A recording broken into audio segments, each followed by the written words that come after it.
Você já se perguntou, qual é o som de um foguete voltando do espaço? Imagine uma máquina gigante, cortando o céu a mais de 20 mil quilômetros, envolta em fogo, calor e pressão. Mas, e o som? O que os astronautas ouvem lá dentro? Prepare-se! O que você vai descobrir agora pode mudar a forma como você imagina o espaço. Quando um foguete reentra na atmosfera, ele enfrenta uma força brutal, o atrito com o ar, que aquece sua estrutura a mais de 1.600 graus Celsius. Essa energia gera ondas de choque, plasma e vibrações que podem ser ouvidas dentro da nave, mas não fora. No espaço, não há ar, logo não há som. Mas quando o foguete cruza de volta para a atmosfera da Terra, o jogo muda. O som se propaga pelo casco da nave, vibrando tudo ao redor. É um som grave, poderoso, quase assustador. Agora ouça. Este é o som de um foguete rasgando o céu da Terra na reentrada.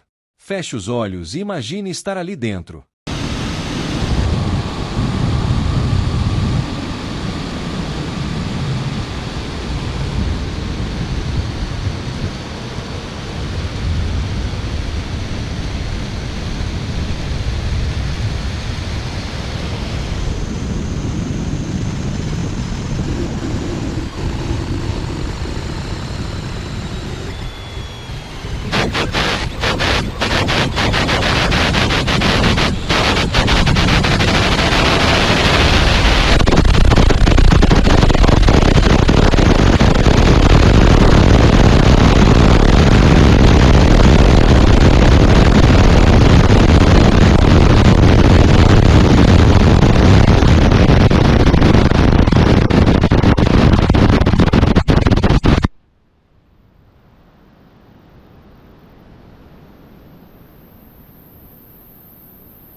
Em 1969, os astronautas da missão Apollo 11 relataram um barulho intenso e contínuo durante a reentrada.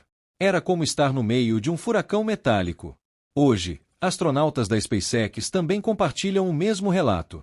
Parece que o mundo está desabando sobre você. Alguns se perguntam: se pudéssemos ouvir isso da Terra, seria o som mais alto já registrado? Outros acreditam que esse som é uma forma de a natureza avisar que algo fora do comum está acontecendo.